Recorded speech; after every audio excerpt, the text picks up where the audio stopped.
अब पाकिस्तान को सिर्फ एक ही चीज बचा सकती है कि आप एक कैबिनेट बनाए टेक्नोक्रेट्स की, जो पाकिस्तान को अगले 5-10 साल रन करे, जो आपके बेस्ट लोग हों इस फील्ड में, जिनका जो असल में सादिक और अमीन हो, असल में ये फर्जी फर्जी वाले सादिक और अमीन नहीं, कि मैं तो चोरी नहीं करता, मैं वजीर आजम हूं पाकिस्तान का, मैं चोर नहीं हूं, लेकिन हाँ मेरी अहलियां हैं, वो उनकी दोस्त से मैं लेता हूं पैसे। तो यार ये तो लॉजिक मुझे समझ में नहीं आता। फरागोगी का मामला तो यही है ना, इमरान खान कहते हैं कि मैं खुद चोर नहीं हूं, जाहिर सी बात है खान साहब चोर नहीं है, ईमानदार आदमी। लेकिन अगर आपकी शय लेके दूसरे लोग चोरी कर रहे हैं आपका नाम लेके, तो कल्पेबिलिटी आपकी भी है। खैर, अगर ये ऐसी कोई गवर्नमेंट बनाए जिसमें शहबाज शरीफ को बोले कि भाई तुम आउट, इमरान खान तुम अपना मुंह बंद करो और तुम कंटेनर पे बेटा चढ़े रहो और नीचे मत उतरना 5 साल के लिए, उधर ही ऊपर चिल्लाते रहो तुम।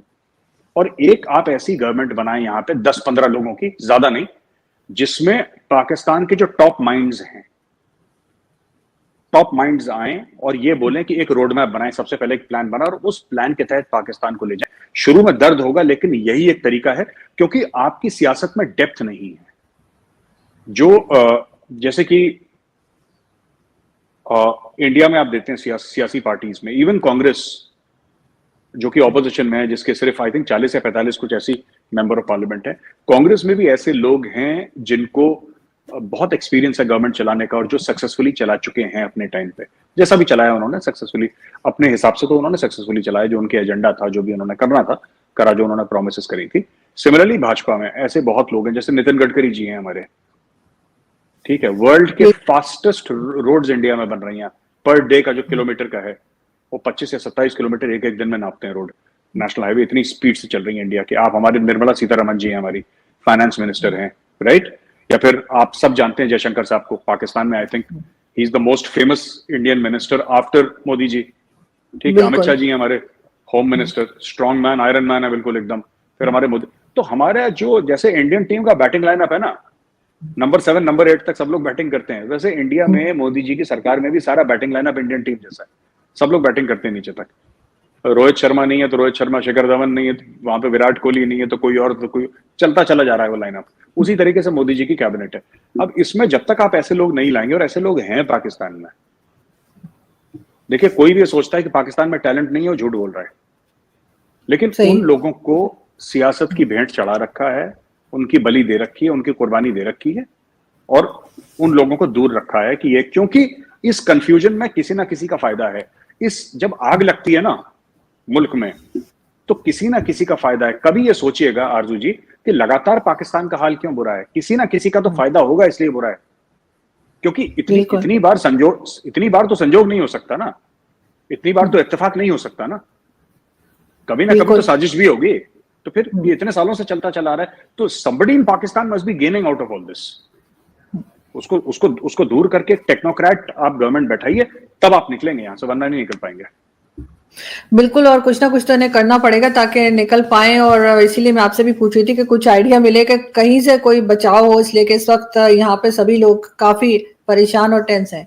लेकिन अगर हम बात करें बलूचिस्तान की, और आप बलूचिस्तान को भी बहुत अच्छी तरीके से जानते हैं, बड़े मशहूर हैं आप बलूचिस्तान में, आपके पुतले शुतले भी जलाए जा चुके हैं, तो वो मैं आपसे ये पूछना चाह रही थी कि आजकल वहां पे हालात बहुत खराब हैं, और जो हमें मीडिया दिखा रहा है उससे कहीं ज्यादा हालात खराब हैं, ये मैं बकायदा कह रही हूँ कैसा है। और इस वक्त भी इस्लामाबाद प्रेस क्लब के बाहर वहाँ के स्टूडेंट्स बैठे हुए हैं, मिसिंग पर्सन्स का बहुत ज्यादा इशू है, और इसी किस्म की चीजें हम मुसलसल देख रहे हैं। कल भी तकरीबन 9 लोग वहां पे मारे गए, जिसमें से 3 मिसिंग पर्सन्स का नाम लिया जा रहा है जिनको ढूंढा जा रहा था, और वो उनमें इन्होंने कह दिया कि जो अभी एक फौजी मारे गए थे उनके जवाब में ये किया गया है। क्या हम एक और बांग्लादेश बनता हुआ देख रहे हैं? नहीं, देखिए बांग्लादेश बनना तो अगर आप सोच रहे हैं कि बलूचिस्तान एक इंडिपेंडेंट मुल्क बन जाएगा, मुझे लगता है वो रास्ता बहुत लंबा है। और किसी को लग रहा है कि 2 साल में बन जाएगा, तो ऐसा नहीं है, ये गलत है, ये रीडिंग गलत है सिचुएशन की। देखिए, किसी भी सेपरेटिस्ट मूवमेंट को कामयाब होने के लिए जरूरी है कि उसकी सरहद एक ऐसे मुल्क से मिले जो उसको सपोर्ट करे। जैसे पाकिस्तान ने पंजाब में खालिस्तान का मामला शुरू करा था, तो पंजाब की आपके पंजाब से सरहद मिलती थी, पाकिस्तान से सरहद मिलती थी, इसलिए वो कामयाब हुआ।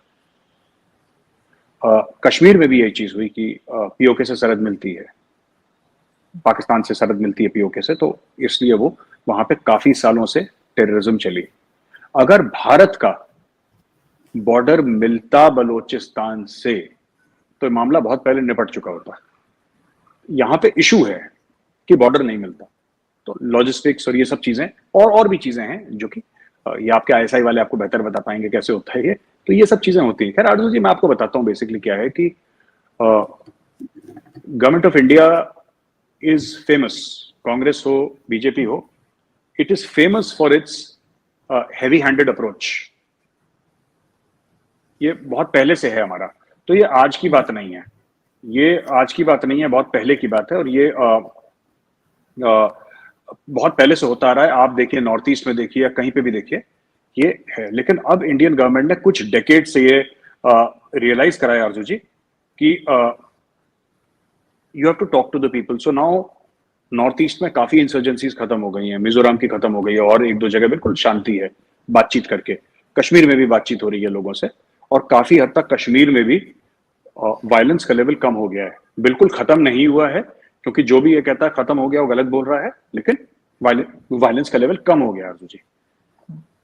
तो this is something that I would like to tell you that this is how the Indian government is dealing. आपको बात करनी पड़ेगी बलोचों से, अगर आप बात नहीं करेंगे वो लड़ते रहेंगे, वो आज से 50 साल के बाद भी लड़ते रहेंगे। अभी क्या हुआ है, कुछ बलोच जो ग्रुप्स हैं, फाइटर्स हैं, उन लोगों ने टीटीपी के साथ जाके हाथ मिला लिया, आपको पता ही है, उन्होंने टीटीपी के साथ जाके हाथ मिला लिया। और जितनी भी वहां पे सुन्नी आउटफिट्स हैं जो ऑपरेट कर रही हैं ईरान के बॉर्डर के आसपास, कल उनके साथ हाथ मिला लेंगे, क्योंकि उनको लगता है कि हम लोग माइनॉरिटी में हैं, शायद हमारे पास इतना फायर पावर नहीं है। हम दोनों का दुश्मन कौन है? मैं from a Baloch fighter perspective, जो बलोच मिलिटेंट्स हैं उनके पर्सपेक्टिव से आपको बात बता रहा हूं कि हमारा जो दोस्त है, दोस्त का दुश्मन हमारा दुश्मन। तो दोनों ने आपस में बात करी, टीटीपी और बलोच वालों ने। मैं एक एग्जांपल दे रहा हूं आपको, ऐसा नहीं कि मुझे पता है उन्होंने बात करी, एक उदाहरण दे रहा हूं आपको कि भाई ठीक है, हमारी पाकिस्तानी फौज से, पाकिस्तानी स्टेट से दुश्मनी है ना, तो चलो हाथ मिला लेते हैं, बाद में सल्टा लेंगे आपस में।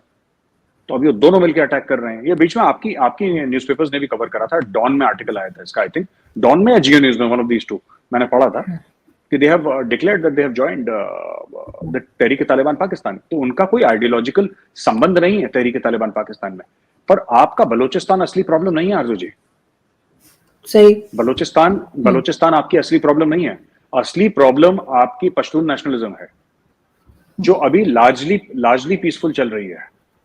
देखिए आपके साथ बलोचों का कोई बॉर्डर का मामला नहीं है, ठीक है। वो कह रहे हैं हम आजादी की जंग लड़ रहे हैं, आप कह रहे हैं आप पाकिस्तान के हिस्से हैं, ये सब आपके बीच में बातचीत चल रही है। वो 2 मारते हैं, आप 3 मारते हैं, वो 4 मारते हैं, आप 5 मारते हैं। ये सिलसिला आपका आज से नहीं, 70-75 साल से चल रहा है।